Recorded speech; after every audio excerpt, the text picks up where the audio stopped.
Make some noise for Josh Johnson!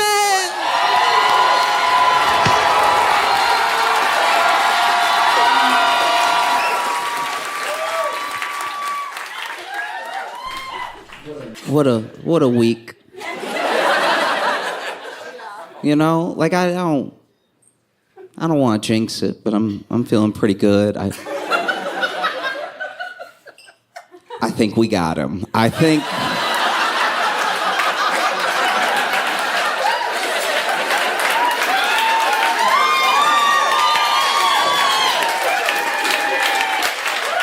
in case you didn't know, Diddy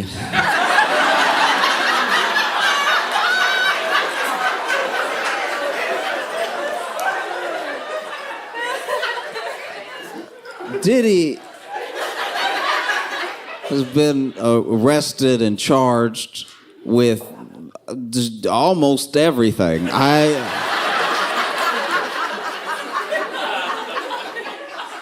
Initially, it was sealed, and we just knew they were going to be holding him for a little while. And then they unsealed, and we were like, what? Because Diddy is very important for people to understand. Diddy is, when I say a monster, it's just because I don't want to swear. Diddy isn't the monster the way that, like, a person in your life that you know is evil is a monster. Diddy is a monster in the way that I'm pretty sure even the devil is like, ooh. Ooh, somebody coming for my job. And I know that, you know, you're supposed to say allegedly. But he did all of it. He did everything. He did everything that I believe that Diddy did whatever they say he did. And that doesn't just apply to like the cases he has now. I believe Diddy did stuff he hadn't been accused of yet. I believe Diddy caused inflation.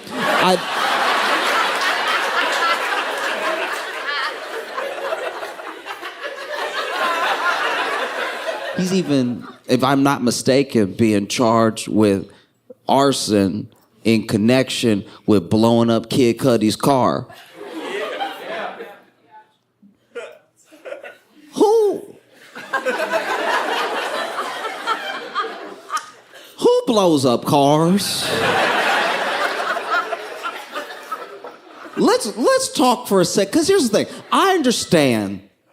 I do understand the intimidation and the general paranoia you build in a person's life when you blow up their car. All right? So I get why people like Diddy and the mob blow up cars. It's very effective. You know, somebody's thinking about testifying and then they're going out and then they go, beep, beep, boosh. And they're like, maybe not. But to blow up a car, really, because he's not blowing up the car himself. Diddy wasn't getting under the car with something with wheels on it in the back and then rubbing wires together and then taping it and then letting the tape fall and be like, and then taping it back. He sent someone else to do that, you know? But they arrested him, and they arrested him. I gotta look at this again to make sure I'm right, but I'm pretty sure the warrant had every name he ever went by in it. Just in case he opened the door and been like, who?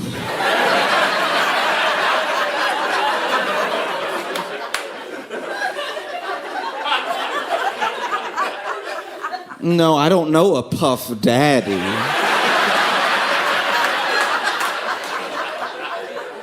No, there's not a Puff here either. Would you be looking for just a general Diddy? Because he's not in. I go by Brother Love.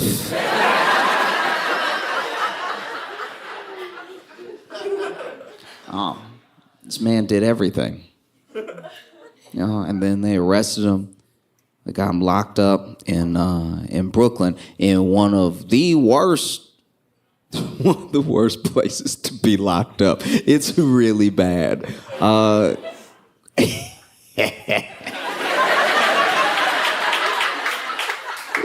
how bad it is. It's so bad that that prison alone has had several murders,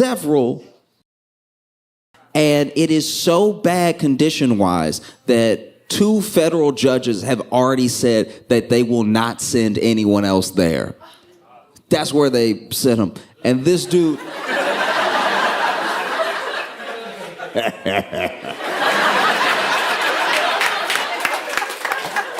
That's where they sent him. And this dude wanted to make sure he didn't go to jail so bad. So bad. Properly. Like he put it all up. This dude was willing to pay a $50 million bond. Do you know how much you did it? To put up $50 million. $50 million is the type of money where you're like, I can't, first of all, most people don't make $50 million in their entire life, right? So for you to put up that money, just not be in jail yet, you know jail is coming. $50 million. Do you know what you could do with $50 million? You could fix a small country with $50 million US dollars. $50 million, and he was like, and I'll use my home and my jets as the bond. Like, this dude was putting up proper collateral of things he has. Mansion, jet, all of it. And the state said, nah.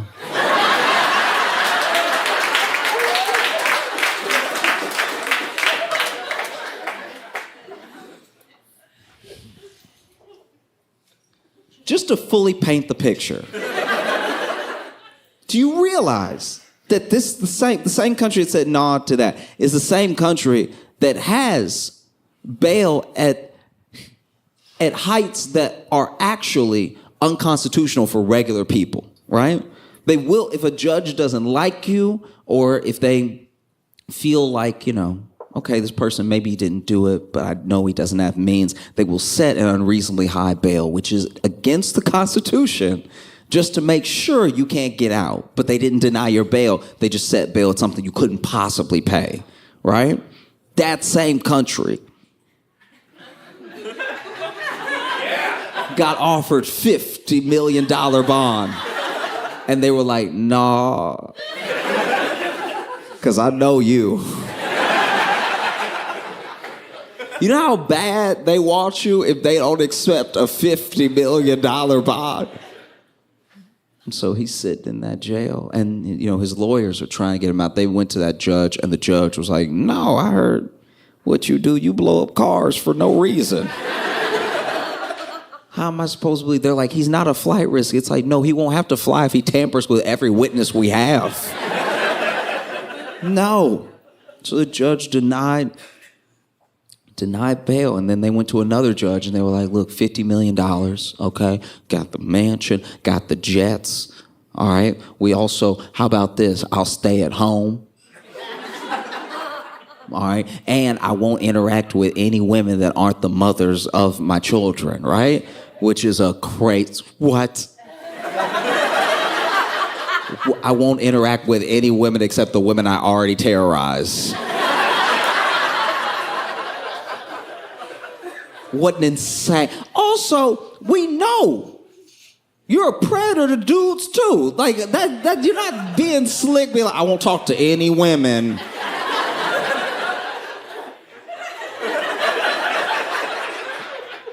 No. This dude is the devil. So they denied it again. And his lawyers were pleading. They were like, please, listen, the prison that he is in it's horrible. It's absolutely disgusting. It's terrible conditions. It's traumatizing. It's in his mental health. You can't be at a place like this, And then the more they described it, the more I was listening. I was like, that just sounds like Diddy's house for everybody else.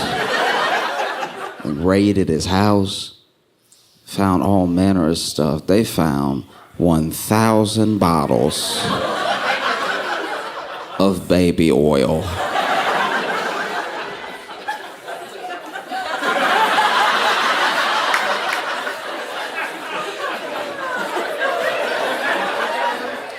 Let's be clear here. Diddy is a monster. Diddy is the devil, right? The 1,000 bottles alone was enough for me to lock him up forever. Are you drinking it? 1,000 bottles. 1,000. Booga booga. I went to a friend's house one time, and it was just like a little quick get together. They had made dinner and everything. I went to the bathroom, right? And I had a headache before I got to the party. So then, I told them while I was there, I was like, hey, I've been having this headache for like hours. Do you have like an Advil, something I can take? And they were like, yeah, go to the bathroom in the medicine cabinet should be the Advil, right? And so then, chatting, I finally go over to the bathroom. I open the medicine cabinet. The Advil is not there. And so I go to that lower part, under the sink. I'm like, maybe the Advil will be under there. And under the sink, I saw 3 bottles of baby oil. And I was like, these are some freaks.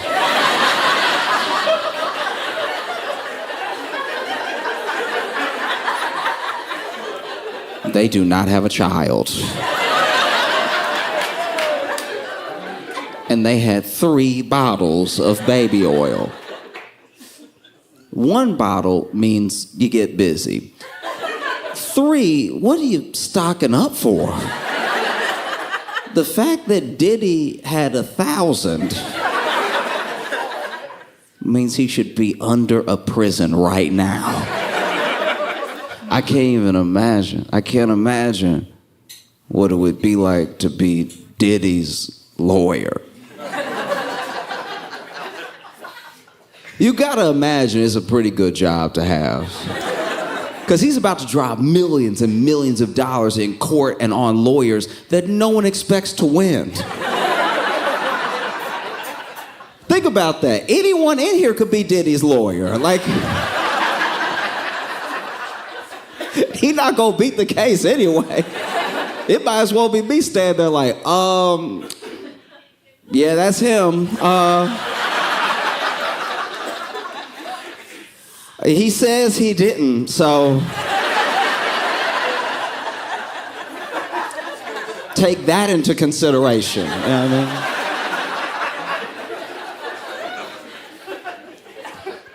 Just filing motions. I don't even know what I'm talking about. Yeah.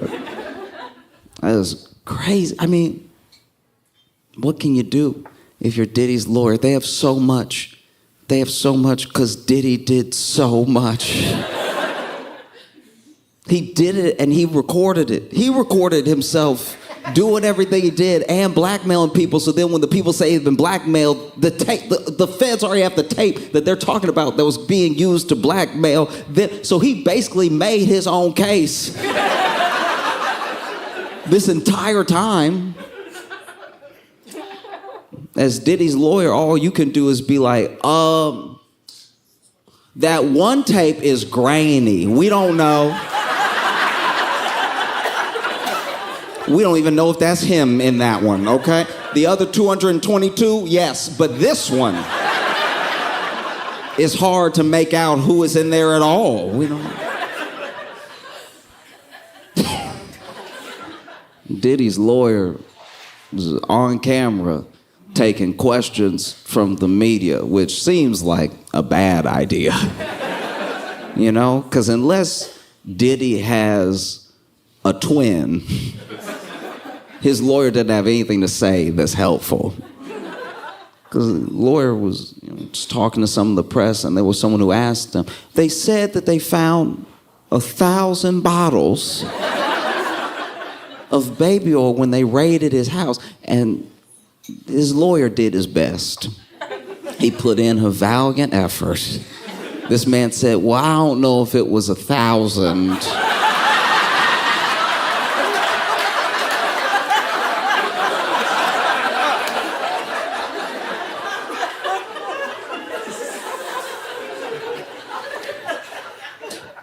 It was a lot. That's your lawyer. It was a lot. But you know,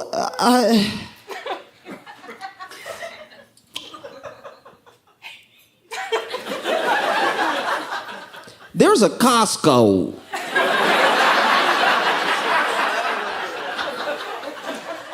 just down the street from his house, and as you know, Americans love to buy in bulk.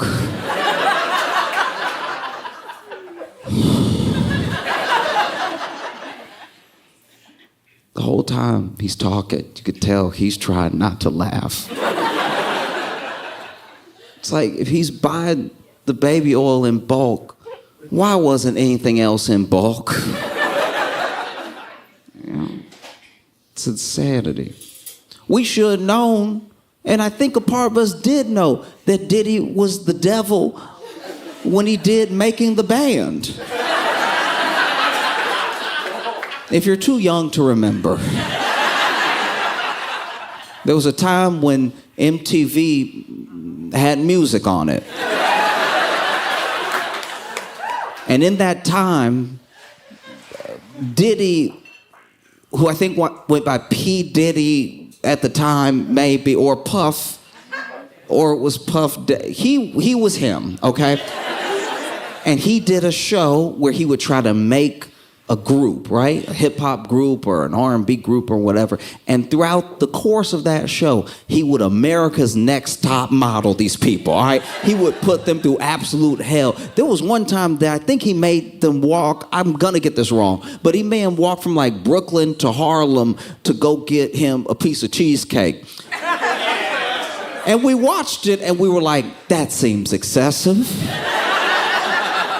I don't know what that has to do with singing. And the show ran for a few seasons and a couple of people came out of it, but most of the groups pretty much failed because he wasn't really making a group. He was just manipulating people. He was just being terrible, you know? I think we should have really known who Diddy was through and through a couple Halloweens ago. Because I don't know if you remember, but Diddy went as the Joker, and he was an impeccable Joker. This dude had prosthetics on or something, and he looked more like the Joker than Heath Ledger did. This dude had the hair and everything flopping to the side and stuff, and he had the movements going. He had a purple suit, had the green hair and the red lips and the big scars and everything. It was truly terrifying. And everyone he ran into was like, oh, good costume.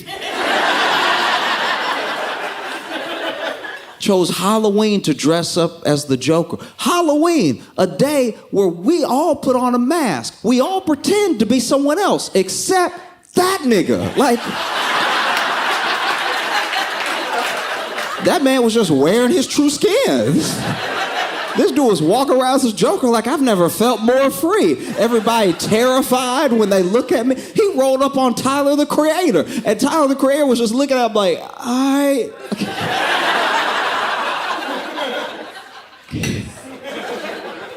He got into it that night with an actor on the show Power. I believe his name is Michael J. Ferguson. And I don't know what started the altercation, but all I know is people started filming it, right? And it was Michael J. hands low and everything. He had big muscles, he a big dude and everything. And he's cursing Diddy out. Right now, he just thinks he's cursing this weird Joker out, I think. You know what I mean? Because he's just going at him, what? What you gonna do? Nothing, you know? And then Diddy, for his part, you see the turn. You got to see every little piece of Diddy in that moment. Because at first it starts out, and I really don't even know who was in the wrong, but Diddy just seemed a bit offended. He was like, what did I do to you? I'm just out here trying to have fun and everything. And then you see a turn, and then he's like, well, then let's go. Why would you? And then the threats come and everything, and then someone else goes, yo, Mike, that's Diddy. And he doesn't seem to care. He just keeps jawing at him. And then Diddy, for some reason, decides to like let it go, right? Even gives him a hug. And he was like, oh, it's all good, man. But how about you come to the after party and check the vibration? And I was like, man, this is the devil. Where is Batman when you need him? There's two types of blackmail that Diddy engaged in, right? One was the blackmail that was coercion, right? It was basically, he would have these freak-offs. That's the name of it. I didn't come up with that just now. Don't look at me like I'm sick. I saw your faces. I said it because it's the official term. It's in a government document now. It's not just street slang. It's not Twitter talk. They said, the Attorney General said freak off when he was addressing the nation. So I'm saying freak off. Well, he would have these freak offs, right? And, you know, he would be recording while it was happening. And one of the things that he would do is that if somebody was an unwilling participant and they ever turned on him or told him that they were going to go to the police or they just weren't going to do what he said, he would tell them he had a tape of them and they wouldn't want to get that tape out, right? So he would blackmail them that way. But the other way he would blackmail people is he would have these wild parties and he would be taping everybody. So if you just show up and you do something you're not supposed to be doing, maybe you cheat on your spouse, maybe you do. He's got blackmail on everybody, top to bottom. Two types of blackmail. It's absolutely crazy. So many people want this dude dead. They put him on, they put Diddy on watch, make sure he doesn't hurt himself, because it would make a lot of sense. If there was ever a time to do it, it'd be now, Diddy. And so they put him on watch and everything, and that's gotta be wild to be like a powerful person, one of Diddy's friends, you know, knowing you were at some of these freak-offs, knowing that he has dirt on you. He might tell on you, and you just sitting there at home just praying. You know, I don't know who wants him dead more, his victims or his friends. That dude is such a monster, and now every clip of him being weird ever has resurfaced. And it turns out he was being weird the whole time. This dude went on Conan and basically just started giving a blueprint for how to get people at your party to take their clothes off. This dude was on Conan O'Brien. Conan was sitting there being like, this sounds bad. And by the way, this is old, this isn't recent. This is like what looks like early Conan. So it's still a little grainy, even though I was watching it on Twitter. And he's over here and he was skinnier and he had his shades on inside at night and everything. All the stuff we used to let him get away with. And he was like, oh yeah, you know, you want to make sure that you don't have the air conditioning on, you know, and you got to really have a lot of alcohol for people and a little bit of water, but mostly alcohol. And Conan was like, oh.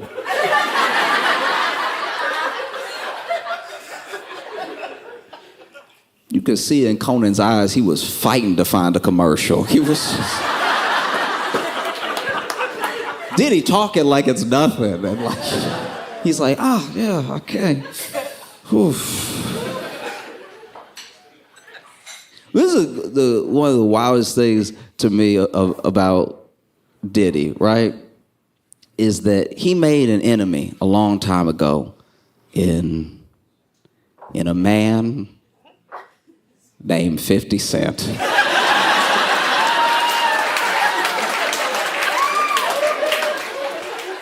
50 Cent hates Diddy so much. Okay. You ever been in a situation where, let's say there's somebody that you work with, right? And we're both just regular people, but y'all work together and you don't know what it is, but you hate them. And it's not even because they're bad at their job. They're not even being particularly annoying on purpose, but you can't stand. Every time they pass by, you want to grit your teeth. You hate them. You don't even know why. You don't know where it came from. You just hate them so much. Maybe they have a little quirk, or maybe they chew real loud. Maybe they chew so loud you can tell what they're eating. You know, just something real gross. Maybe they swallow weird and you can hear their esophagus and stuff. And y'all take your lunch at the same time, so you sitting in there while they eating, enjoying it, yumming it up. You put your AirPods in, you can't drown it out. You still hear and then every swallow just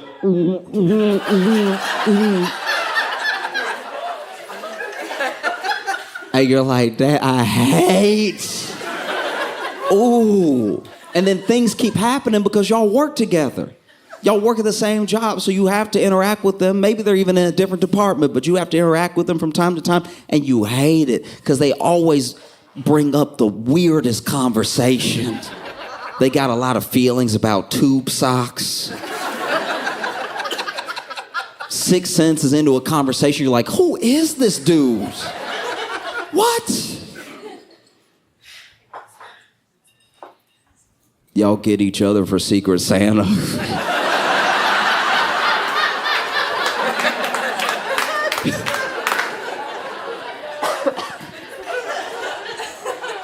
You're like, I don't even know what they're gonna get me, but I know it's gonna be weird. Can't stand them. And then one day you're at work and you're at your wit's end, you know, because you hate them so much that you've actually been watching them. Watching them, waiting for them to do something fireable. You know? You even buddy up to HR just so that whenever you bring your case to HR, they'll be like, hey, yeah, buddy, I got you. I've been worried about him too, you know? Going to work, you can't stand this dude. You hate him so much. Sometimes you just look at the back of his head and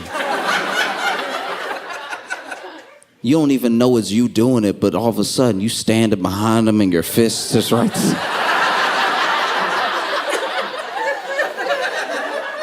You hate this dude, and then one day you're at work, regular day. You at work, he's at work, and out of nowhere, you couldn't have imagined it.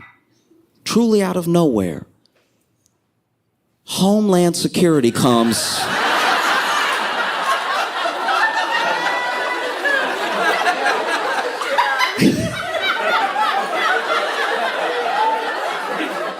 And arrest this dude in his big mink coat or whatever he's wearing.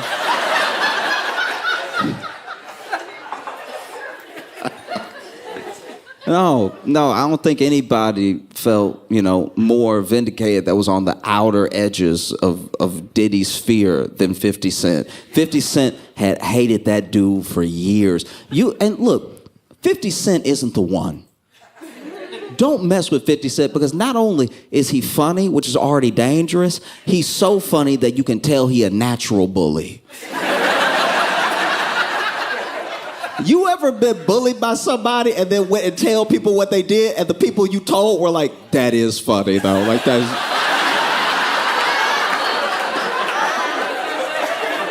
I know it's wrong, but that was pretty good, like...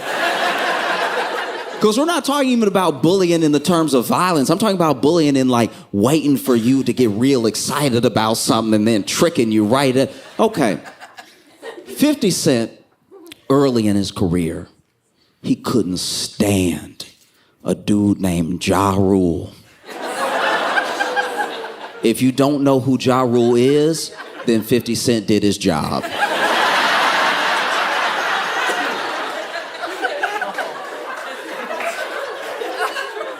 50 Cent hated Ja Rule and hated him in a way that I was like, something deeper is going on here. Because you don't just hate a coworker this bad off of nothing. But he couldn't stand him. He felt like he was fake. There was even a series on BET called Beef.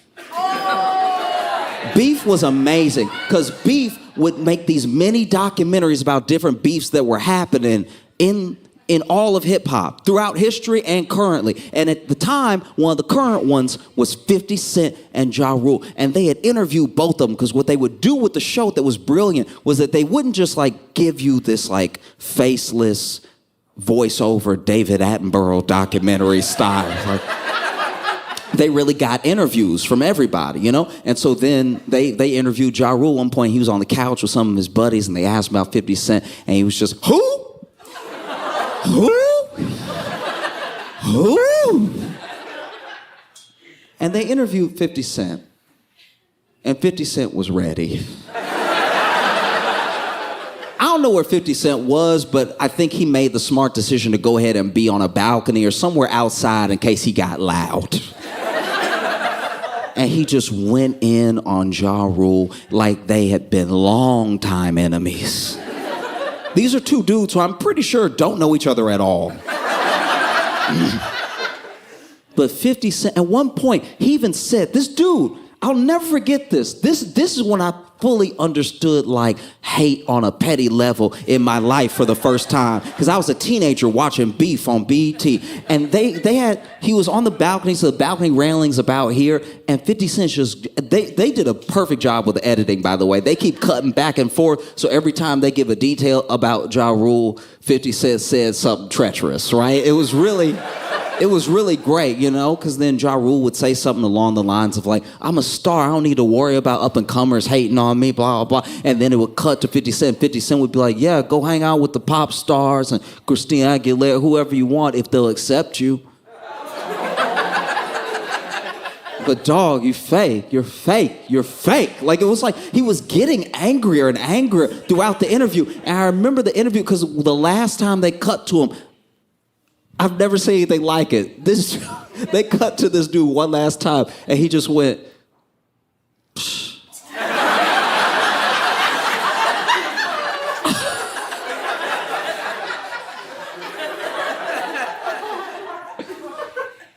$50 Cent hated Ja Rule. And then Ja Rule got into it with Eminem. And Eminem and Dr. Dre had, you know, signed 50 Cent, and they were a huge part of his career, especially on the come up, and they collaborated a bunch, and they, you know, were touring together. They would have toured together more if Eminem hadn't decided to stay home and be with family and stuff like that. They tight, right? Making incredible music together, classics. And Ja Rule went at 50 Cent, went at Eminem, because he didn't have a crystal ball. He couldn't see the future. And it went terribly for him. I mean, Eminem just ripped him apart in several songs with references. There were moments, Eminem is too funny, you know? Eminem had a song with him. Haley's in the song, and she's like, is Ja Rule bigger than me? And Eminem said, no, sweetie, y'all are the same size.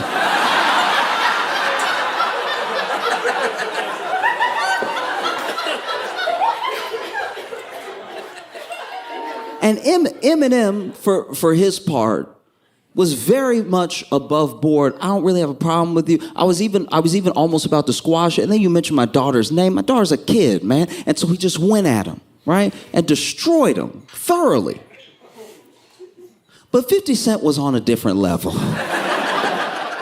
50 Cent was like, I don't think that this will ever be over. I don't care what you say. I don't care what you do. I don't care if you apologize to me. Never be over. I can't stand this dude. And Ja Rule goes to prison at one point. I don't remember what for. A part of me thinks 50 Cent had something to do with it, but there's no way for me to tell. But then, if I have my timing right, Ja Rule gets out of prison, and no matter when, I could be wrong about the timing here, but I know that the thing happened. Basically, Ja Rule has a concert, and it's gonna be like a big comeback, like get my career going type of concert, you know, like a welcome home party, a revival of Ja Rule's career. And the tickets actually sell fast, which I was perplexed by. Because I was like, how? Not even as a hater, just like, I don't know, it's like if you found out everybody in the world was actually into air hockey, you'd be like, I had no idea. You always see the table there, but So the tickets were selling fast, and, you know, nobody was probably more excited than Ja Rule. And then the day comes for the concert, and Ja Rule goes out, and it turns out that 50 Cent had bought most of the seats.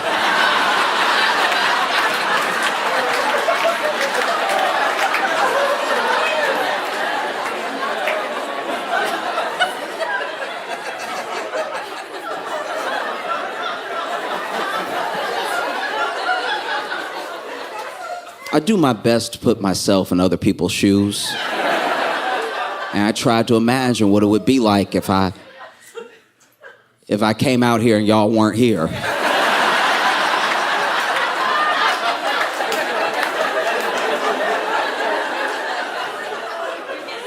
If it was just 3 of y'all in the back that I had to yell to.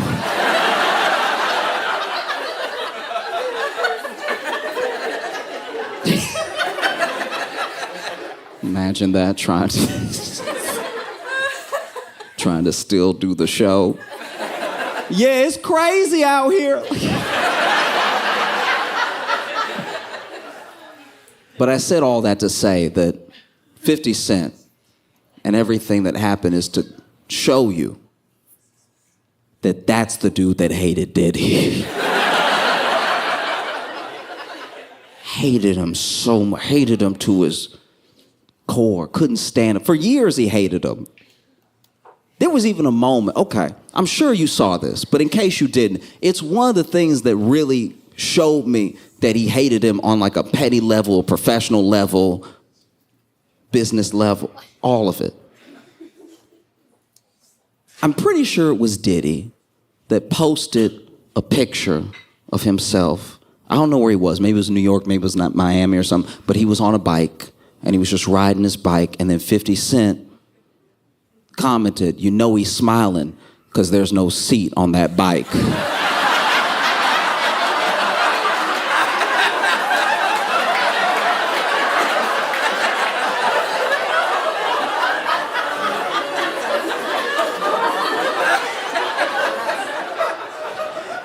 $50 Cent is funny, and he's not the one.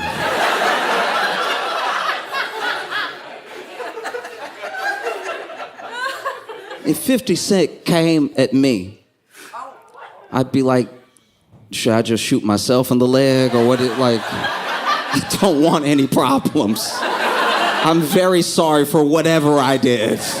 Please don't do this.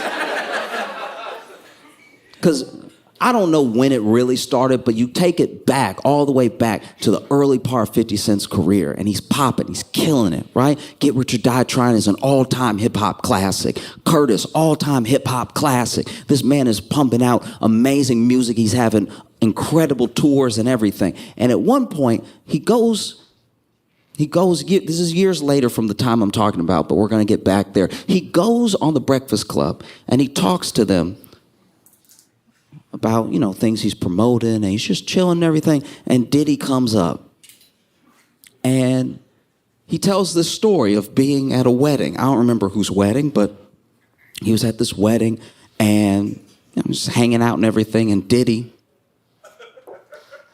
there, and Diddy's chatting him up, being like, "Man, I like you. You know, you real cool dude and everything. Like, yeah, we should hang out. Let me take you shopping sometime." And then 50 Cent said, "What?"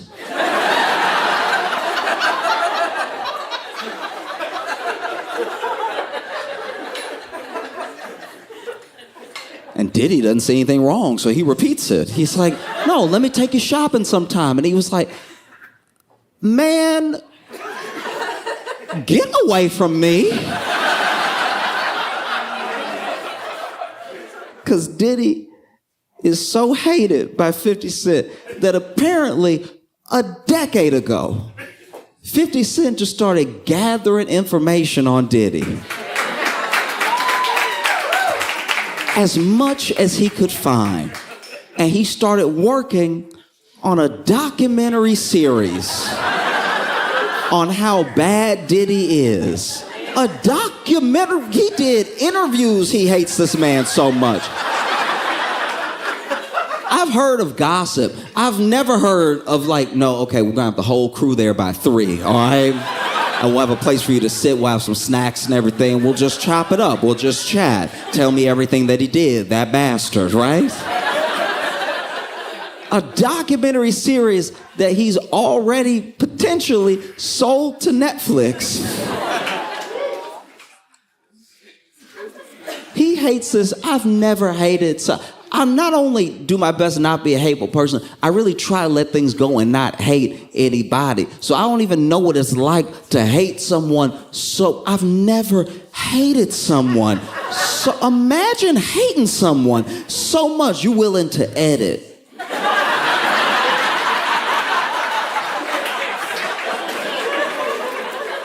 You're willing to sit at the computer and be like, no, that's not.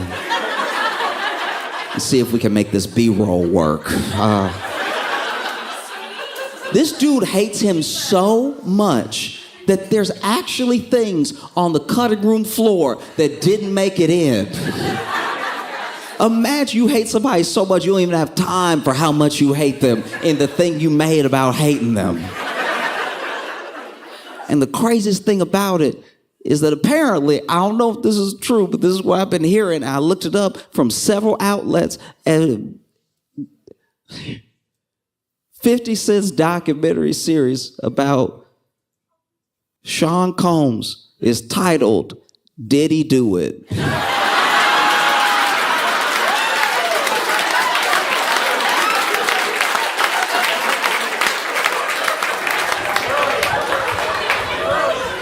This is the worst enemy to have.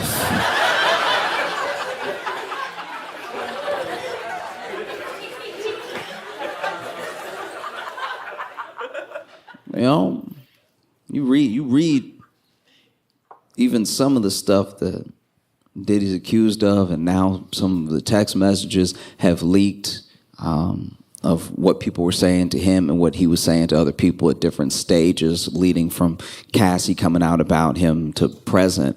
And yeah, this dude is the devil, you know? But it's also, you're gonna need to be patient with me because I'm gonna try to say it right and I'm probably gonna fail, but just hear me out. You can tell that these people texting Diddy, the things that we've seen so far, because the trial hadn't even started yet. So the things haven't even come out that are the things that people are worried about. Because trust me when I tell you, Diddy the Black Epstein, they already put that dude on watch.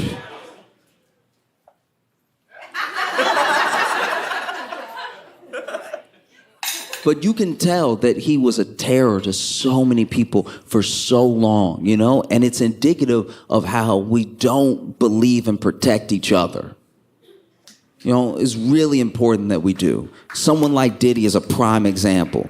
When someone comes to you and they tell you that something happened, not only do you need to hear them out, you need to listen to what they're saying, but you also need to, with them, try to find a place where they feel comfortable to tell you more. You know, and what can be done about what they're telling you? Because sometimes people tell you something, they don't know what else to do, so they tell you, and they're like, "Don't tell anybody, don't do anything," right? And I'm not saying you should disrespect a person's wishes. I'm just saying that on top of that, you really have to talk it out with them and be like, "Are you sure you don't want me to do anything? You don't think that there's any recourse? You don't think? Let me bring you options. Let me try to help you through this thing, right?" Because we don't do a good job of believing women, but I'm telling you this, and I know it's not going to sound right when it first hits your ears, but please hear me out. We also need to do a much better job of believing men. Because it is not easy at all. It's one of the scariest things that a person can do to come forward as a survivor of anything that's happened to him. And when a woman comes forward and people do the thing, we already know what they're going to do. There's almost a playbook online of how they're going to treat her, what people are going to say, what's going to happen if it goes to trial, why now, they just want money, all the things. They never fail, right? But when a dude comes forward, you got to remember, this dude was probably willing to take that to the grave. And then something happened where he was like, no, I got to say something, right? You know, there's so many people who would rather die than have people find out what happened to them. So if they tell you, you got to believe them. So many people are letting the fact that Diddy's bi overshadow the fact that he's a monster. That's what's crazy to me, is that it's like, oh man, Diddy was over here trying to kiss the back of this dude's neck. It's like, yeah, you mean assault him? Yeah, I know. You know? I think that's why I'm so thankful for the era that we're in now of people being able to find things on the internet, just at large. I know the internet's a big place. I know there's a lot of artists, a lot of creatives and everything, but the fact that it's now more than ever in the hands of the people, as far as creativity goes and as far as like putting your work out there goes, it's a beautiful thing, because one of the reasons that people like Diddy were able to prevail for so long is because they had something. They had something that they could hold over people. They had power, they had money, they had your access to getting your work out there. And so people, you know, let people like Diddy manipulate and put them in situations they would never be in otherwise, right? But he had the power of a label. One of the best things that Cassie's lawyers did with that lawsuit was implicate all the labels. They didn't just sue him as like Sean Combs. They were like, no, I'm suing everybody. I'm suing the whole thing, because the whole thing's connected, because you use the thing to manipulate people. You don't just walk into a room and be like, I'm Sean Combs, everyone get naked. That's not what's happening. You use the label, you use the fact that you can shelve people, you use the fact that maybe their projects will never come out, you use the fact that they're waiting on the money that they need to fund their project. You use all of these things and you say things without saying them, and before you know it, you have people in a horrible situation, you know? And one of the main things that I can't stop thinking about is how Diddy was able to get away with being Diddy for so long. You know, because there's so many times, there's so many little points in time where so many people's lives would have been different if Diddy had just gone to jail when he was supposed to go to jail, the other times he was supposed to go to jail. Like if you think back, way back, Diddy used to date J-Lo. And when Diddy and J-Lo were dating, they were like a hot couple, you know? And they were always in the tabloids and stuff, and everybody was following them around. I remember, I can't remember if it was the VMAs or the BET Awards, but she went to some award show with a dress that had everybody like, God, that's J-Lo, that's crazy. Oh, and she became this it girl and everything, and she was dating Diddy at the time, and they went to a nightclub together. And when they went to this nightclub, you know, I don't really know the circumstances of the fight starting, but somebody got in a fight with Diddy, right? And it's hard to tell when you in a fight at a nightclub. I've been to nightclubs before. I know it don't seem like it, but I've been to nightclubs before, and I've almost had some altercations at nightclubs, not even because I meant to. I was just in there, just walking, having a good time, and then maybe somebody's yelling at you, maybe they're trying to get your attention, maybe they're trying to fight you. It's hard to tell all that stuff from regular dancing at a nightclub. You know? Because when you see people dance at a nightclub, depending on who it is, they look like they're in their own fight. They look like they're in a battle with the rhythm. They look like they're taking swings at the melody. So it's hard to know that they want to fight you. You know? And then people yell at a nightclub, but yelling is how you talk. It's so loud in here. You know? Like I was in a nightclub one time, I was walking and I must have like stepped on this guy's shoe or something. I didn't mean to. And he was like, hey, like yelling at me, trying to get my attention. And I just turned around and I was like, hi. And that's...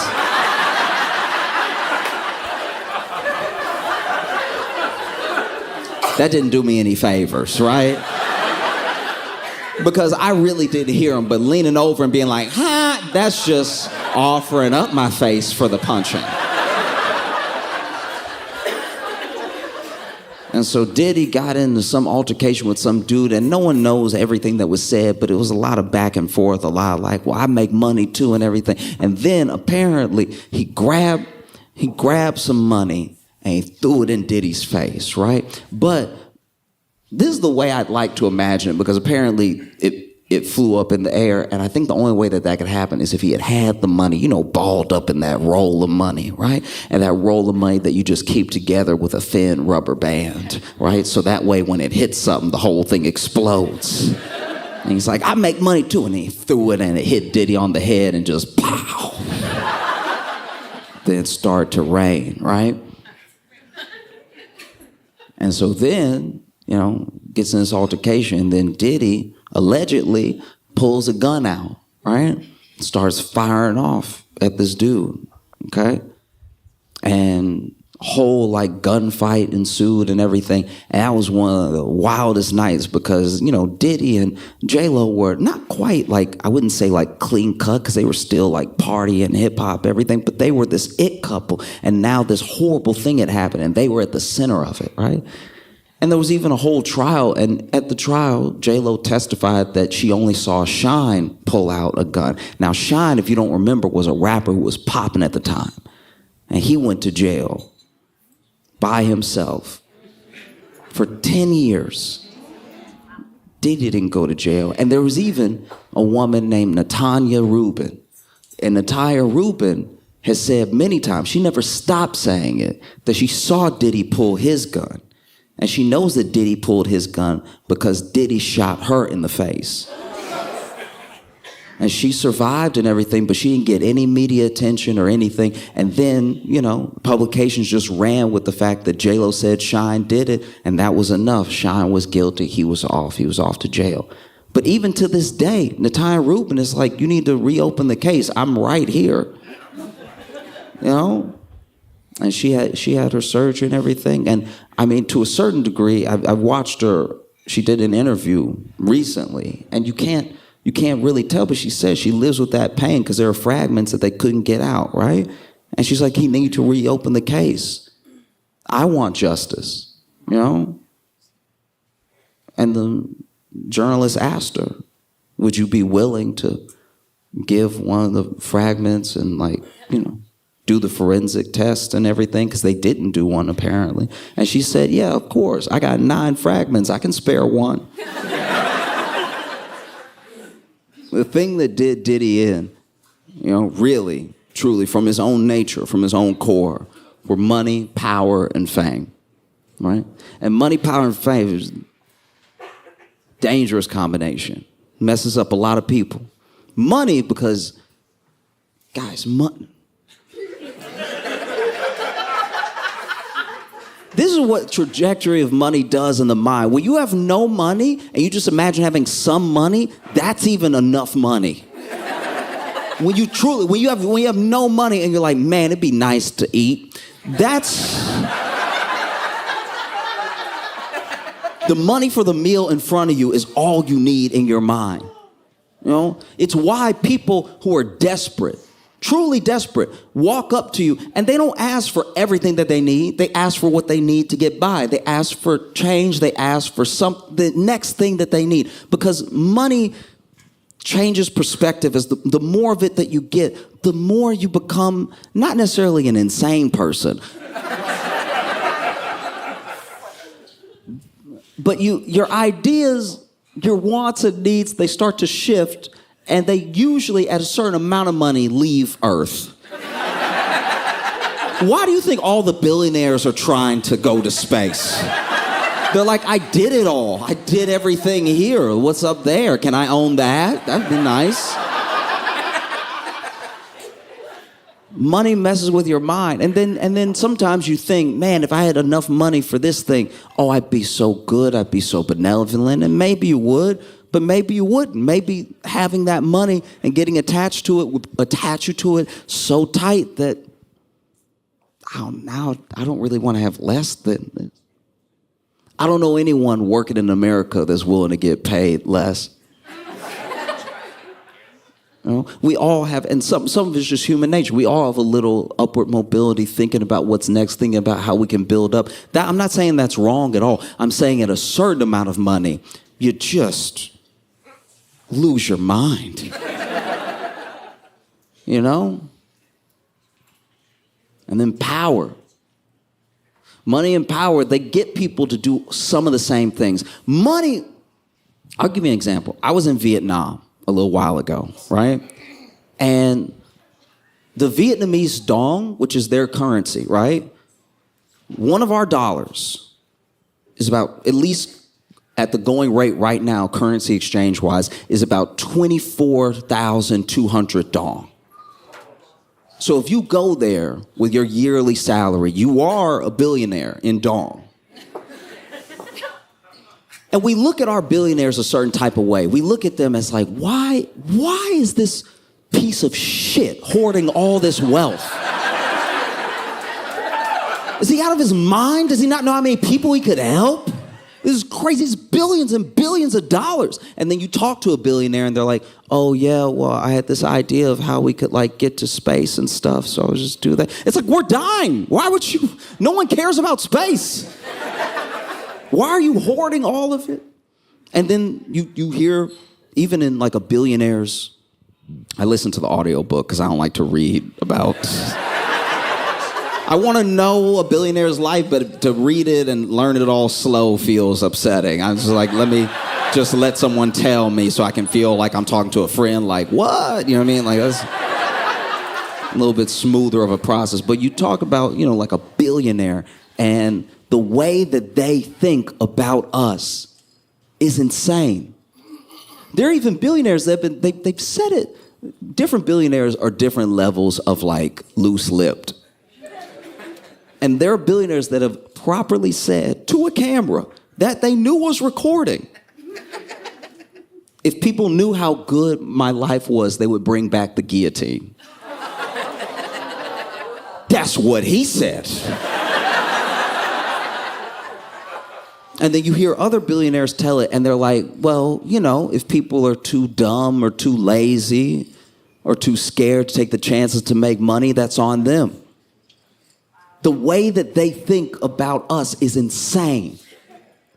But then you see an American, a Brit, maybe somebody from Australia, go to Vietnam and be a billionaire, and it is harrowing how many people turn into our billionaires there.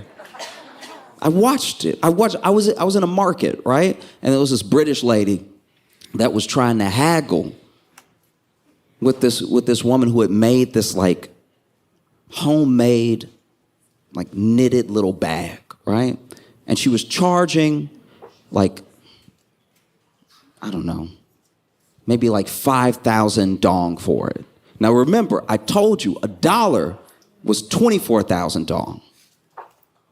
And this British lady is actually like haggling with her. Like being like, what about 4,000? She's like, no, it's 5. It's like, what about 475? No, 5.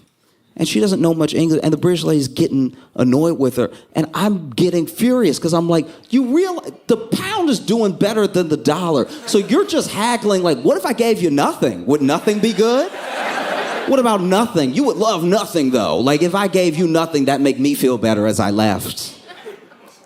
And this person is a billionaire, at least right now.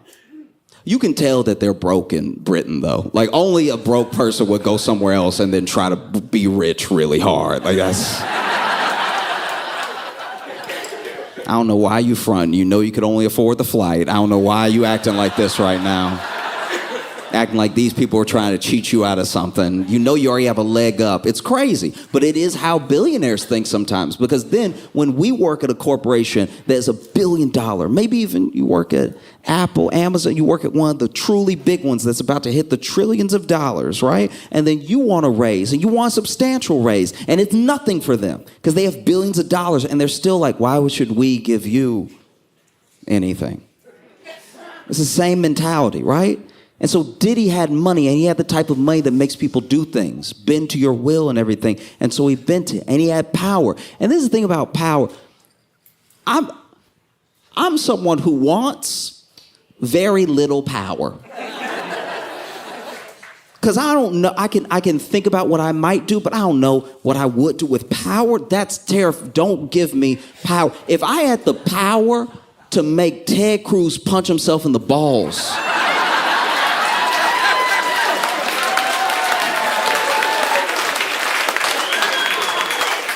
whether it was like X-Men mind control or if I just had enough money that he would do it, if I could make Ted Cruz punch himself in the balls non-stop, his balls would never rest. I would go overboard with my power.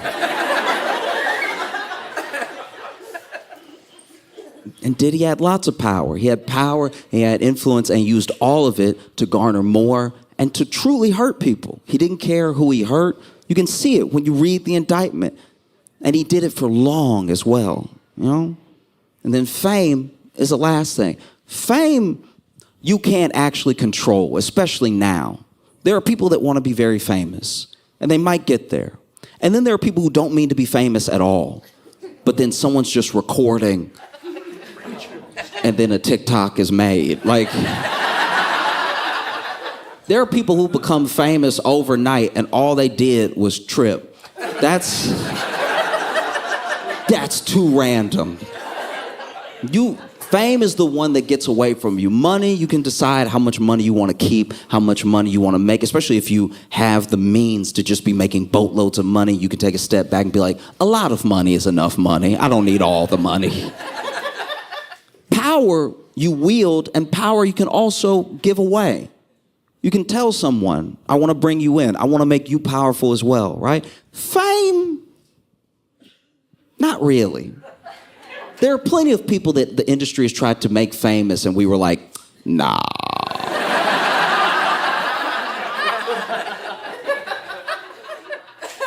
But people with power, people with money, they can promise fame, even if they can't deliver. And because they have so much money and so much power, it looks like they can give you fame. And so that's another way that Diddy manipulated and abused people, was through his fame and the promise of fame that was to come to them. Right? And money, power, and fame is actually what screwed Diddy. Not just his own. The fact that he finally met up with the U.S. government. No government is more powerful with more money or more famous. And when you put the two up against each other, his is,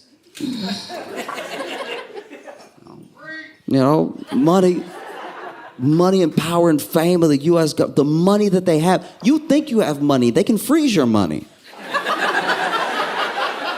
You can show up to court and they'll be like, oh, you broke.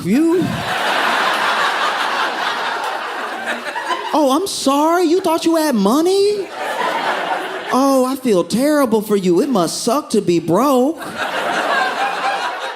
They can freeze your accounts. Power? You want to talk about federal power?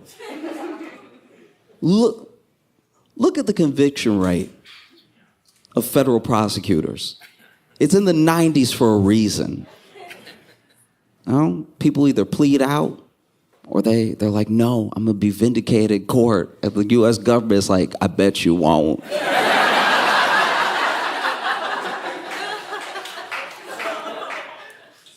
Fame? What government is more famous, especially as far as their judicial system? What government is more famous than the U.S. government? You know? They looking at Diddy right now like, oh, you blew up Kid Cudi's car, that's cute. We killed MLK.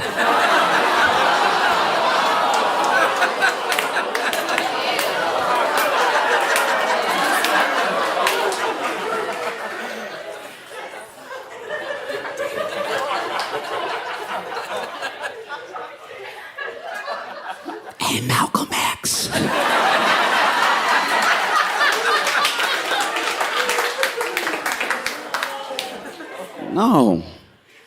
No, you're done, bro. It's over. Because I think about how does a person become that evil? You know what I mean? And so a lot of it is ego. Ego's a dangerous thing. Ego is like a dish that only feeds you false fruit, right? Like the more that you eat off of your own ego, the more you starve your spirit. Like it's the way to sickness, you know? Like ego is this like still small voice, right? Telling you the most important thing is I. Like ego stands in like the middle of pride right there. But then when things happen, when consequence comes, ego never shows up. Ego is like a friend. Ego's like a friend that's like, hey, come on, the door's unlocked. Let's get in this house. No, let's just see what's inside. There might be some good stuff in there. It's like, but it's not my house. Come on. Then ego gets you to go in there. And then you're like, there's some shiny stuff. And then you start grabbing stuff. And then before you know it, you see blue and red lights. And you're like, come on, we got to get out. And ego's gone already. Like, I think about how it got here, you know, and how many people Diddy hurt and why he was allowed to get away with it for so long. And I can't help but think that a lot of what he was allowed to get away with is because it happened to black women. You know what I mean? When people say protect black women, they don't mean that black women can't protect themselves. We mean that when you look at the stats and you look at who the powerful people hurt because they know that they can do it, it's the same people.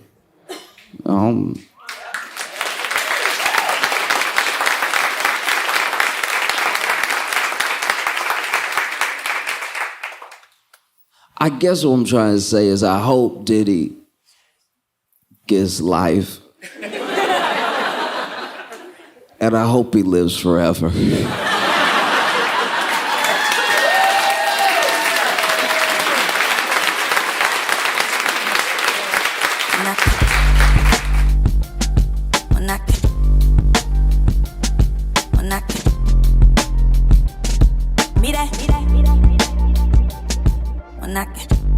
Hey friends, I'm going to be hosting The Daily Show again this week, October 7th, 8th, and 9th, Tuesday through Thursday. And I want to take a quick second to say thank you, because the last time I hosted, my very first time, so many of you tuned in, you told people, TiVoed if that's still a thing. So many people watched that we actually set a ratings record. And that was really, really special because I love Daily Show. I love all of you, and to be able to bring those two things together, to be able to set records your very first time doing something is special, but to do it with you was incredible. I look forward to bringing these Daily Show shows to you this week and the video, because you're already watching. You might as well keep watching. Just let it play. I'll see you. Give it up for Josh Johnson!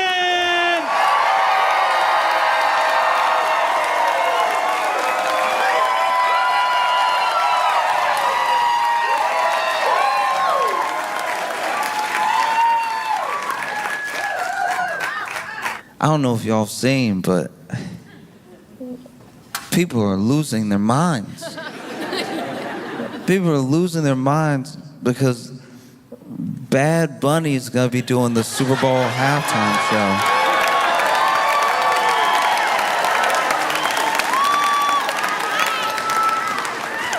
show. This is incredible. The level of upset.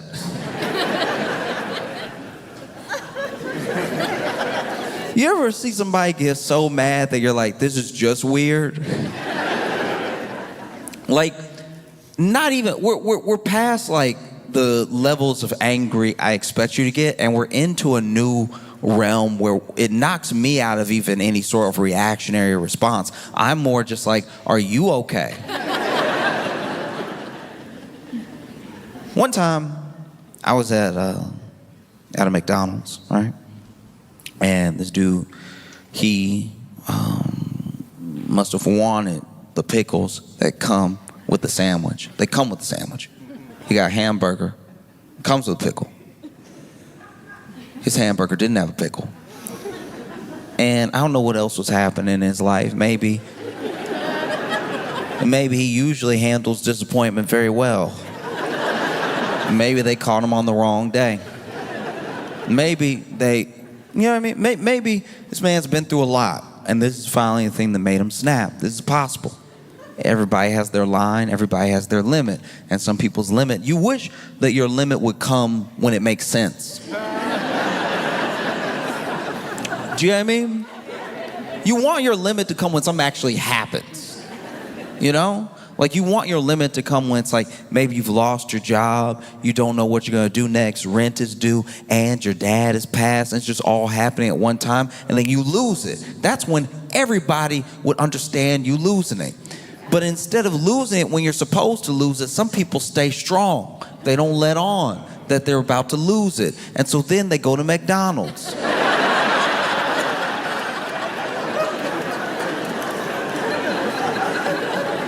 And they order a burger. And then they realize their burger doesn't have a pickle, and then all the injustice in the world comes out all at once in this McDonald's.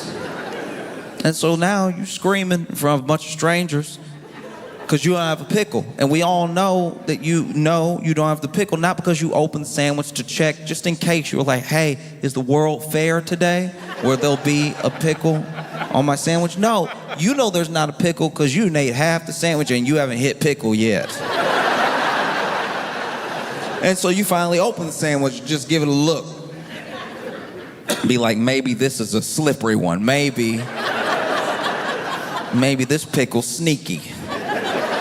You know, they supposed to put it on top of the cheese before the bun, maybe under the condiments, but maybe this one, maybe this one's sneaking in there between the meat and the cheese, who knows, right? And then you open the sandwich, you realize you've had no pickle, you realize you've been looking forward to pickle this entire hamburger, and it was never gonna come. It was never gonna come. It was never gonna come, just like your job isn't coming back, just like... No, it's all coming back in real time. It's like the pickle is almost this unintentional metaphor, like the pickle is missing the way your father is missing in your life because he's gone now. And so you just start letting it all out. It just comes out. You start screaming at someone behind the counter who is 17. Just someone who is beginning their life. Someone who has the whole world ahead of them. And you used to have the whole world ahead of you as well. But then life happened and it came at you so fast you weren't sure what you were doing when you were doing it. And so now at home you have somebody that you're married to that like y'all are almost like strangers passing in the hallway, and you have 2 kids but you don't really see yourself in them at all. And so now you wonder if maybe you were too hard on your dad and you wish you could tell him that, but he's gone. And so is the pickle. The pickle's not in there. The pickle is supposed to be here, right? And that's why you end up screaming at this 17-year-old at the top of your lungs to the point where people are recording you on their phone, which is never great. Your life never gets better after that.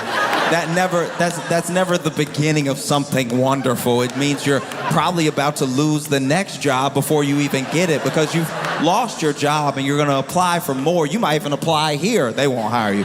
But the next job you apply for, they're gonna look this up. They're gonna put your name in Google, and then this video will come up of you screaming at this 17-year-old that you accidentally called dad. And that's a tough part about not snapping at the right time. If you had snapped 15 minutes ago at home, everybody would get it. Somebody might even hug you. But now you're in McDonald's and they're just calling the police.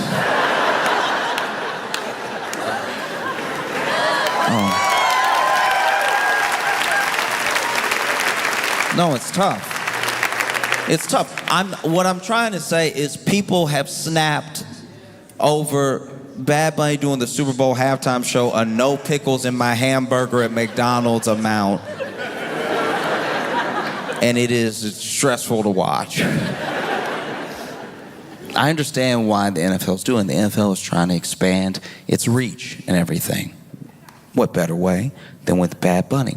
But Bad Bunny is over here, like he's defiant in a way that I think is very special. Because Bad Bunny is doing this like record-breaking tour right now. And he's not doing it in the US, you know? And I think a lot of people can't handle that. A lot of people are like they're like, why won't he come? Why won't he do MSG? Why won't he? And it's like, and you know, he's been asked about it in interviews, and he said a couple things that also are gonna are gonna irk exactly who he's trying to irk. Because they asked him, like, why aren't you touring? We looked at the dates. Where's Chicago? Where's LA? Where's New York? You know? And why aren't you touring in the US? And then he said, because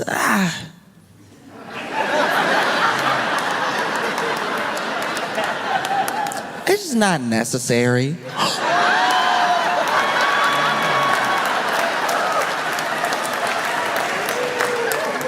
Not necessary to tour in the center of the universe, according to us.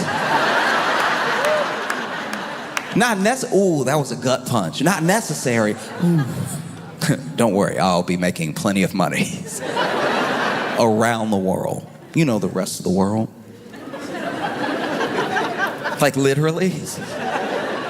And other people ask him, and he was like, "Hey, look, I don't do shows here right now because I don't need ICE hanging outside of my shows trying to do some sort of sting or something like that. I want my people to be safe and everything. In fact, if you want to see me bad enough, I'll be doing a bunch of shows in Puerto Rico. You can come to Puerto Rico." And plenty of people were like, Puerto Rico? Where's that? Because it's actually terrifying. It is like bone-chilling scary how many people who live in the U.S., like U.S. citizens, that don't know what land the U.S. has. It's like, I don't know what civics class or what, is it just geography? How are we failing the youth and the elderly? Like, it's like, because it's not like you can just blame it on the kids. Grown people also don't know. This is crazy. All right, look, just bring it up to speed, okay? Real quick. And I'm not judging anybody because I might even have the dates wrong, okay? But in 1898, at the end of the Spanish-American War, America got Puerto Rico. So already, territory, Puerto Rico, right? 1917, Puerto Ricans gained U.S. citizenship. 1952, Puerto Rico became like a sort of commonwealth, which I guess a lot of people miss because like we don't have a king or we didn't have a king or like whatever, but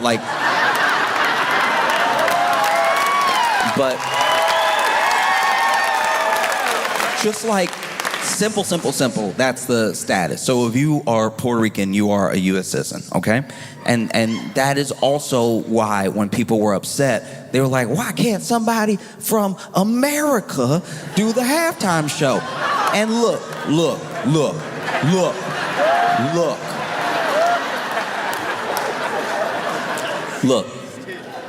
Listen to me. The people screaming that are coming from a very specific place. They have watched the Super Bowl religiously, and the last few years have watched it get blacker. And I understand. After Kendrick, they were like, it's black now. Is it finally black enough? You blacked it. You did it. It's been blacked. All right? That's enough. It's been black, and I watched it. I didn't get it. But it was black, and you had it. Can we have one? Because I don't think you're gonna get blacker. So it's gotta be our turn again. And they thought, surely, That time was coming. You know? After Kendrick, next one gotta be, you know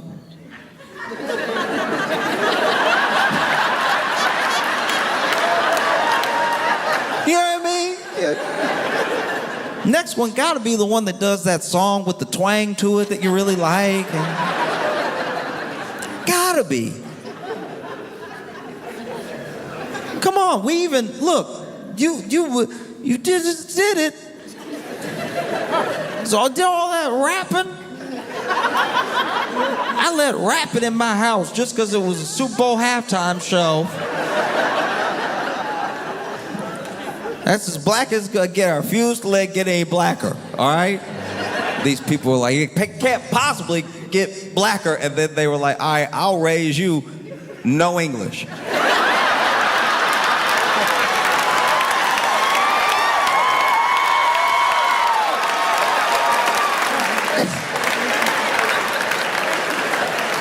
Oh, you think you're mad now? Oh, we gonna make you pray for Kendrick. We gonna make you.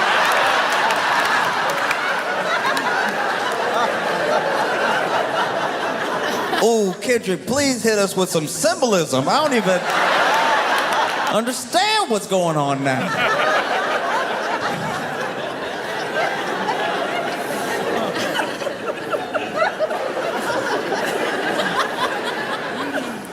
Oh, no, this is so funny. They're so mad.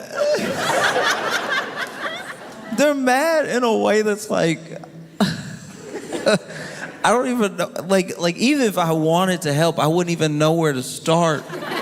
Because what are you so mad about? It's like, because it's Super Bowl. It's Super Bowl.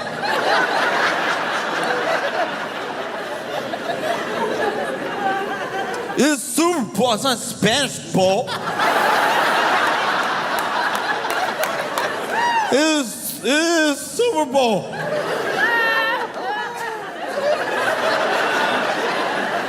What's next? I love what's next, by the way. People love to take a thing that's actually happening and then do a hypothetical that'll never happen off of what's next. You see Bad Bunny's doing a Super Bowl halftime. What's next? You gonna make Superman Mexican? That's what's next. That's definitely gonna happen.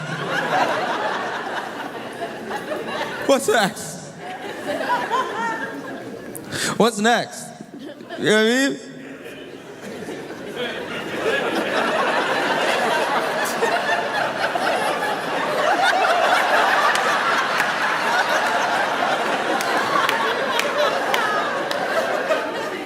What's that?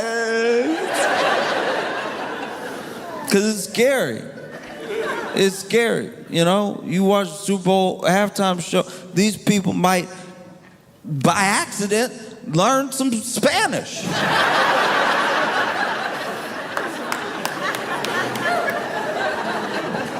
Then what's next? If I learn the Spanish, what's next? If I learn the Spanish, what happens then? Because if I learn the Spanish, then when people are speaking Spanish, I'll know what they're saying, and there's no way they're saying anything nice about me. But no, people losing their minds. I can't believe it. Spanish? He's gonna speak Spanish? I'm gonna have to sit there and listen to somebody sing and rap in Spanish? I already had to listen to rap.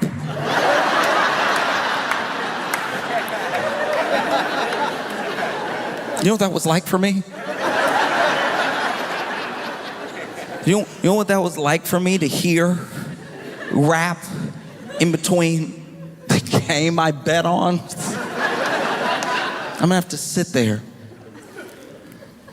and listen to somebody Spanish. I'm gonna have to sit there listening, watching the Super Bowl halftime show to Spanish. I'm gonna have to sit there with my guacamole and my chips in my lap, listening to Spanish.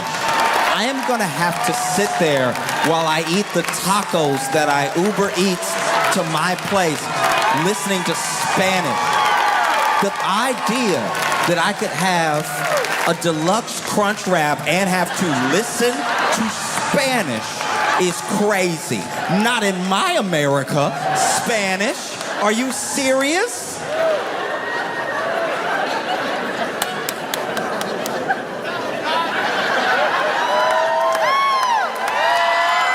I can't believe I'm gonna have to listen. I want all the Spanish in my mouth. I don't want it in my ear. Which is like pretty much been the approach of a large portion of the U.S. for a long time. So much of the culture, so much of what people like about a culture that they're willing to take in, they try to do as best as possible to the exclusion of the people that the culture is actually from, right? So you'll see how people of Latin descent have been treated in this country the entire time while we fall in love with more and more and more and more of their stuff. You know what I mean? And it's something that obviously happens to black people. It's something that's happened to Asian Americans and everything, but it's something that doesn't always get addressed is that if you loved what we make, then just love us. We made it. You know what I mean? Like, it's a crazy thing. It's a crazy thing to love almost every aspect of a culture and then meet the person who created that culture and be like, I don't know if I trust you though. I just kind of want all your stuff at my house. It's like, oh, I love that thing that you do. I'd probably just take it. What if I took it and then pretend it was mine? Wouldn't that be dope? What if I take it so hard that one day I tell you about it? No, I tell you about it and then I tell you you're doing it wrong because it's actually... No, what if you have your entire culture with a different understanding of everything, a different understanding of the world because it's from a different lens and it's also from perspective of a people who have built a very rich heritage and everything. And what if one day I stop by and I'm like, oh, that looks cool, I'll take some of that. And then when I say it back to you and you're like, that's actually not how you say it, I'm like, I think I know how to say it.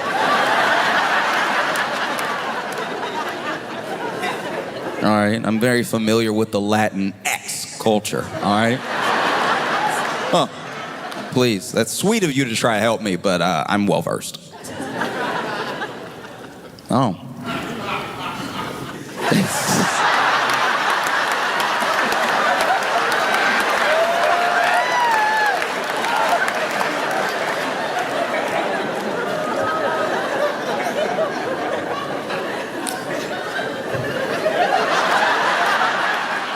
That's wild, because that was the laugh. All right.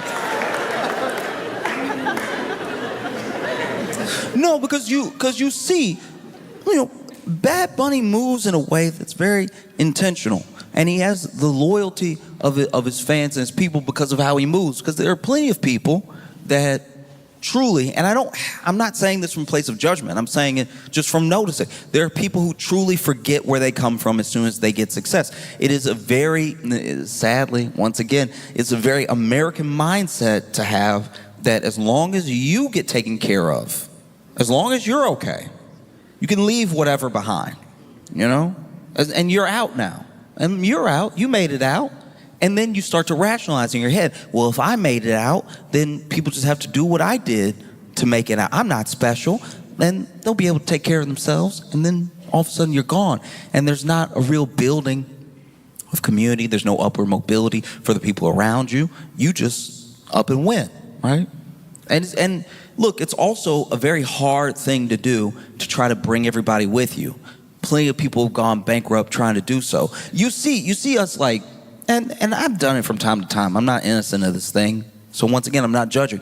But you see us with entertainers and athletes, we'll judge them for like going broke quickly, and we always make the assumption it was because they made stupid decisions. Maybe they bought one chain, and then we're like, well, they were out here buying chains, and so now they're broke, and so.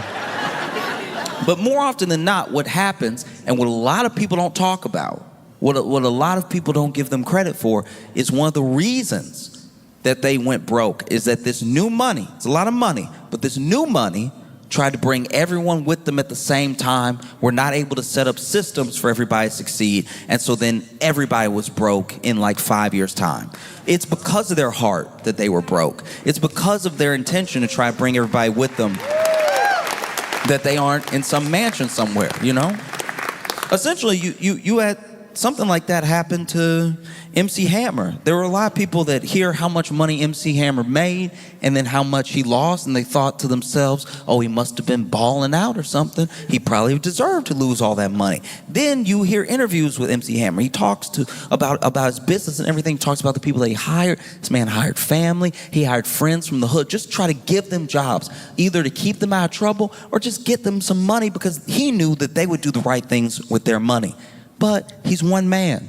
He's one man, and eventually you can't have all these people on the payroll. You can't have all this money going out when not enough is coming in, when not enough is coming back, and so eventually you do lose everything. So it's an admirable thing, and it's a smart thing to say, hey, if you want to see me, come spend your money here. Come to Puerto Rico. You can come do the shows. Anybody can come. We'll have a good time here. You know? You see Bad Bunny thinking ahead. I'm not going to do shows in a place that has these like ICE raids and everything. Because also in Chicago, there was an ICE raid of this apartment complex. And in the apartment complex, they grabbed everybody. They grabbed everybody in the worst way. They zip-tied kids. They zip-tied kids. Some kids, scared, crying, terrified. Nobody knew what was happening. They entered the building with flashbangs and everything, all because they said that they were there for, I think, like 6 members of some gang. Trend Day Aragua. I'm trying to pronounce it the way the president pronounces it. Trend Day Aragua. They were there for them. And look, I don't even know if that's true because apparently they didn't show anybody any warrants, So maybe that's just something they said for later after they went ahead and did the raid. But they zip-tied, they held black and brown people alike, And that's the other thing. It's like pretending that somebody's fight is not your fight is only going to work for so long.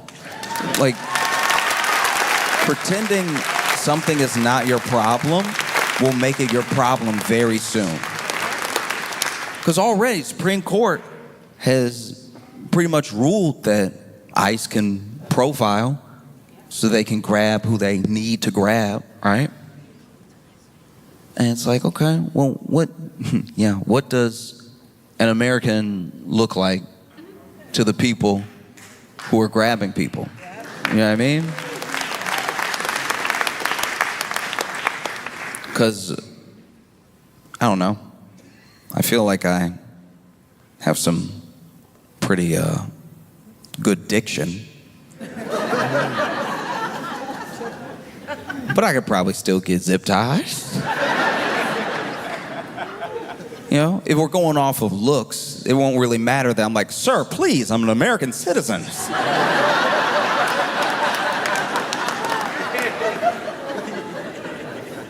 Because you see what's happening. You see what's happening now with ICE in Chicago. You see what's happening even with the announcement that Bad Bunny is going to be doing Super Bowl. You have, Corey Lewandowski saying that ICE is going to be at the Super Bowl as well. And it's like, all right, but what's the point of that? What's the point? Because you know all of the criminal illegal aliens, because that's what this is supposed to be about, right? You know all the criminal illegal aliens every year that score tickets to the Super Bowl. You know.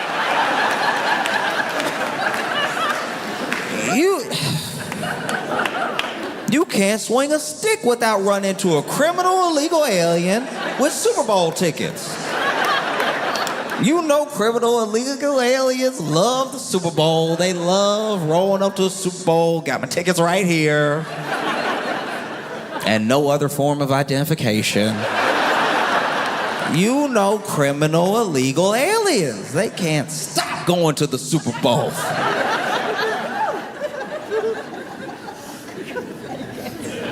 In fact, every year I'm like, when are they gonna do something about these criminal illegal aliens enjoying the game while I'm sitting at home because the tickets are like $10,000 just to see. Can't stand criminal illegal aliens having all the money and using it on the Super Bowl. That's an irresponsible purchase. You're not even supposed to be here, Mr. Criminal Illegal Alien, and you going to the Super Bowl instead of hard-working Americans that can't afford to go to the Super Bowl. And we should know that, like, no one is coming to save us in that way. This is everybody's problem, and there's not enough of a travesty. There won't be enough rights that are violated. There won't be enough unconstitutional things happening that's just going to make the people doing it go, whoops. That's not going to happen. They're not just going to stop. You know, they zip-tied kids. Kids who were born here. Because this was never about what they said it was about. You know? I look at ICE the way I look at, like, season 6 of Ghost Hunters.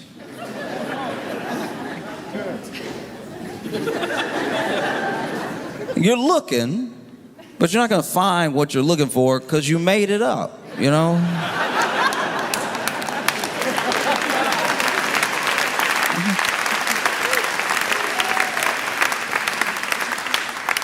It's a very scary thing. Because don't get me wrong, look, plenty of ICE agents are over here masked up, top to bottom, can't identify who they are. It's not like they're wearing a badge. It's not like they have their name, you know, all over them or just on the front or anything like that.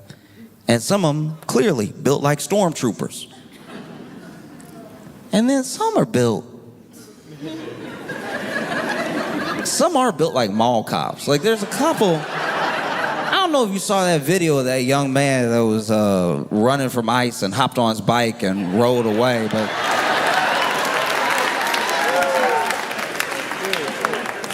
at a certain amount of running, you have to accept that you didn't catch the person. And as someone who had friends that got into trouble, I've watched my fair share of mall cop chases. And these mall cop chases, you know, I don't have them on my phone. They're from memory. They're up here. But they usually start a similar way. They usually start with, what's that? What'd you say to me? And then, just far enough away, they say it again. And so then, mall cop leans forward, and then whether you're on your skateboard or you're on foot, you start making some moves. And as you run, they run. And when they run, they realize they shouldn't run.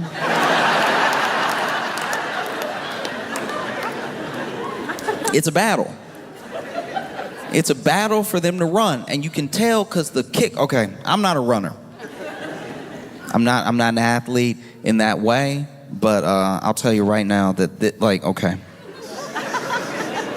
When you watch runners, when you watch like, you know, like a Usain Bolt, like an Olympic runner, and they start off and they have, you know, a foot up and everything, got the foot up, the hands down, looking up, and then I don't know why they put the butt up. You see where they put the butt up, and they're down, but then they're like, ugh. I know this isn't true. I knew this isn't true, but when I was little, a friend told me that they do that so that they can fart before they run.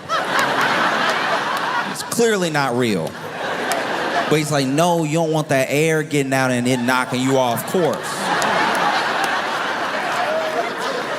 It didn't sound true when I was 7, but I did believe it for like 2 years. Because I was like, they do it every time. I don't know. They, get down, they get up, they do that thing. I'm not doing it right. They do that thing. And then they fire off the gun, and then they're like sliding at first, and then they just shoot off. They're running so fast, right? And when a mall cop starts to run, it's similar but different. Because he will do this, but that's because he almost fell.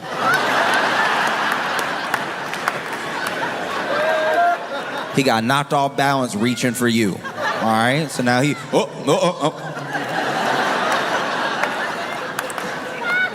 And then he does like kick up a little bit. That is a fart.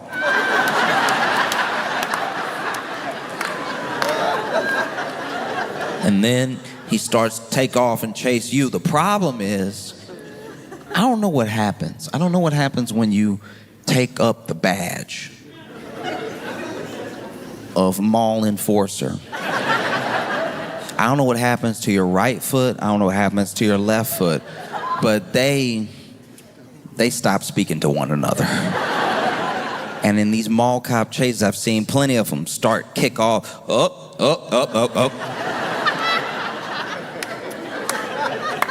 Into a food court table. And that's what it looked like, because my man kicked off on the bike and he wasn't even pedaling fast at first. Still seemed like he was talking.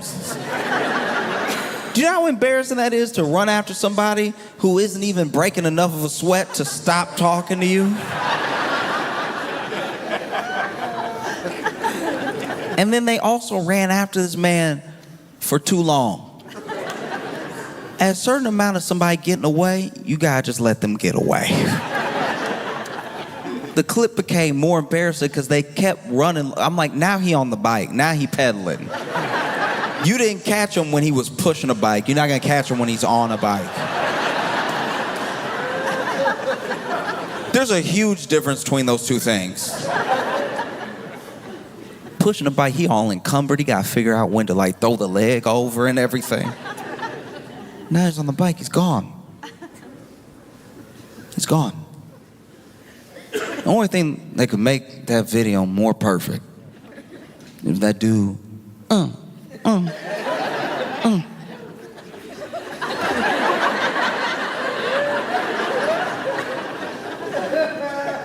And he pedaled all the way to the Super Bowl halftime show.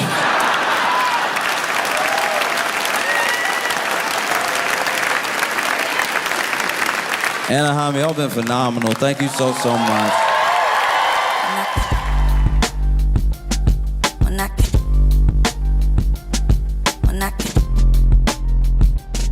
Mira.